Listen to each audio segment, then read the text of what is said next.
Hi, I'm Andrea Quintanar. I'm 30 years old, and I'm a senior lecturer at the Archaeological Studies program in the University of the Philippines, Diliman.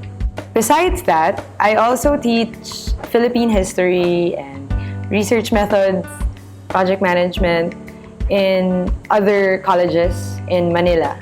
I think my two main reforms that I want to happen in the Philippines are very much related because I think that once better state facilities and high-paying teacher jobs are given, in turn, the training of teachers are improved. And the way I see it, I've been in the teaching profession since 2008. I've met different kinds of educators. I've met people with heart. I've met people who are just doing it because it pays for their everyday needs. But I think that from 2008 up to today, 2016, I can see that a lot of us, and I can even speak for myself, that we could really use more training and a continued upgrading of our professionalism, a continued upgrading of curriculum, of actually making a curriculum. We should always be up to date with the current generation's interests so that we can tap them and more efficiently teach them or educate them. So yes, the two main reforms that I want to happen is for the government to give education a bigger budget, which will in turn allow better facilities, higher paying jobs, which will help the training, a better kind of training for our teachers and professors. The third reform that I want to happen is more in the social aspect of it in relation to society as a whole. In the Philippines at least, or maybe in Manila, I want there to be a change in the mindset or a change of mindset. Because the greater question is, especially for a third world country like the Philippines, is education really just the training grounds for sustenance, for everyday subsistence? Should not education be an avenue or a means for us to be trained into being part of society, which doesn't just mean having a job or being employed? The current government units that are heading education, they've all agreed to undergo a reform in the educational system. The K-12 system is basically kinder up to elementary school, middle school, and then high school up to the 12th grade. The objective is that after you've graduated from 12th grade, you're ready to work because some liberal art subjects, some general education subjects from the college level will be taken out and brought down to the senior high school level with the hopes that once you've graduated high school, you're ready for the outside world. My fear is that if we take that out, people are just going to do things in a very technical way and you lose the human aspect of everything else. And so my question is actually, what is the point of educating people? Is it really just to train them for their jobs, or is it really for them to be responsible, socially aware, socially empathic human beings that actually care for people, for society, for their country, rather than just their own professions? Hi, I'm Ezekiel Garcia Mercader. I'm 16 years old. I'm an incoming 10th grader in Don Alejandro Rosas Senior Science Technology High School.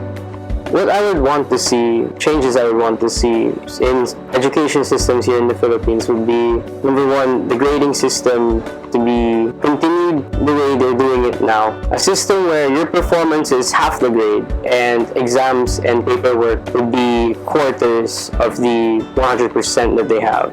I like the system because I, for one, am very active in class when it comes to group work or individual work that requires imagination or any type of thinking. Next change that I like about the system would be the new teaching styles of some other teachers. Some other teachers nowadays accept technology in their grasp and they let the students sign up through the internet, they let the students sign up through their phones. The disadvantage of the new teachers' teaching styles would be some of them still want to remain in the old teaching style. To be honest, nowadays, it isn't really that effective as it was back then. I think that they should embrace technology even more.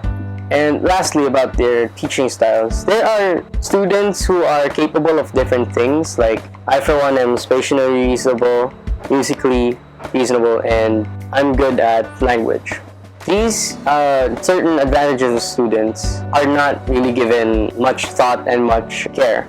So if we were to base it all on the same thing, not everyone would have a fair chance. I've done an experiment actually. When I was teaching as a youth teacher during Youth Week at school, I taught the way I wanted to be taught during English class. He and I would do fun things in the class and we would all learn together while having fun. To me, I think that would be a great way to introduce students to this new system. Nothing would be that hard nor pressuring on you. The last major change I would like to see in the education system nowadays is us students being able to express our individuality amongst each other. Our camaraderie is there, the peers are there, but the individuality of the students are not there yet exactly. In school, you have a lot of groups, and in school, not everyone is each other's friend. But when you get taught in class, you're all expected to do the same thing. I respect that because there has to be a measure of how are we supposed to grade you. But considering instructions and considering a person's style and individuality, you're going to need to try to accept all sorts of different things for one subject or for one project. It's the individuality that sets us apart and yet brings us together sometimes. My name is Cara Denise Kalansingin and I'm 26 years old. I'm currently working with the Public-Private Partnership Center under the National Economic and Development Authority as a project manager. I think one of the most important education reforms, which will start from our policymakers, would be to focus more on providing infrastructure for education. Coming from the PEP Center, we have worked to implement the PPP for School infrastructure projects, which aim to deliver over 10,000 classrooms in different regions in the country. Unfortunately, we were not able to get private sector participation for regions in Mindanao. So I think that would be one of the most important reforms, which is to provide access to education for the regions in Mindanao as well as the Visayas, because it should be an inclusive policy for the country to prioritize education, not just in Imperial Manila or in Luzon, but also the southern regions. Another one would be, since the administration has already implemented the salary standardization law in 2015, which increased the salary of public school teachers. In fact, it is now more than half of what the private school teachers are earning.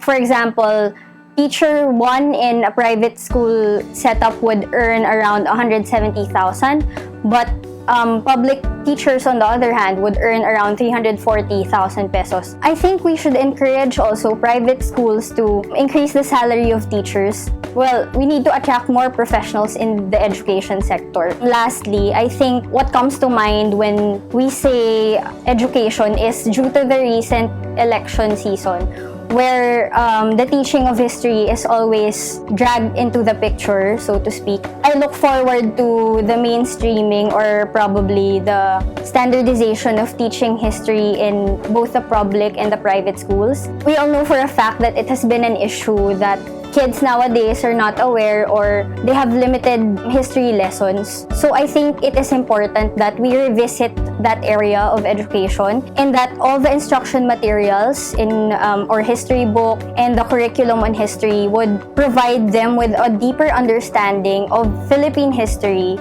I'm Nico Mercader. I'm 43 years old. I'm a father to two sons, 15-year-old and 12-year-old. Tatlo yung reforma gusto kong makita sa sistema, sa estudyante, saka sa teachers. Sa sistema, ano ba starting point natin? Para saan ba ang edukasyon? Pera lang ba? O to propagate the race, the culture? Or is it to build our relationship with God? Kasi dito magsisimula yung pagbuo ng sistema eh. Paano ba yung yung sistema na to ng edukasyon? Hahayaan ba natin where the rich gets richer experience and gets richer, tapos yung poor gets whatever? Professional vocation ba to o basta ewan na lang na pagpilian? At kailangan pag-isipan, ano ba yung resultang gusto natin? Values ng culture natin? Future ng bansa? Pass-fail ng isang tao? Pero dapat mapag-usapan kung anong starting point. Yung K-12, for example, magandang simulain, pero para saan ba? Parati natin nakakalimutan yung system natin. It reflects our way of life. Yung pangalawa, yung sa estudyante. Yung estudyante, dala lang niya yung starting point ng system. The first question is, why are we here? To answer that question, we want to have an understanding of the purpose of life. But our education, it should be a guide to go through that journey, not an answer unto itself. Kasi we are always learning and we should have that mindset of learning always. Yung estudyante dapat magkaroon ng idea kung saan niya gustong patungo. Yung second question naman, what is this for? Dapat magkaroon ng interest in learning yung estudyante. Dapat maintindihan yung importance of learning. Yung why are we here, saka what is this for, that will bring you to buy-in sa education. Madami akong parents na nakakausap, pare-pareho kami ng problema. Yung mga anak namin, merong disinterest in learning.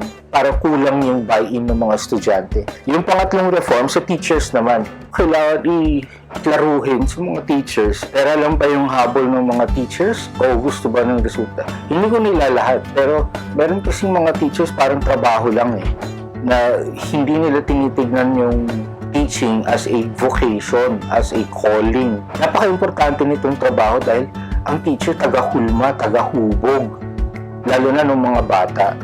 Merong cultural effects and outcomes yung ginagawa nila. At kailangan nating i-emphasize yung humility in the face of responsibility. Yun yung nagpapahirap dito sa trabaho to. Kasi kailangan mong i-maintain yung humility mo dahil kung wala ka ng humility habang nagtuturo ka, parang sinabi mo nang ikaw na ito na ang alam mo, ito lang ang alam mo. You do not give space to you being a learner, being a student as well.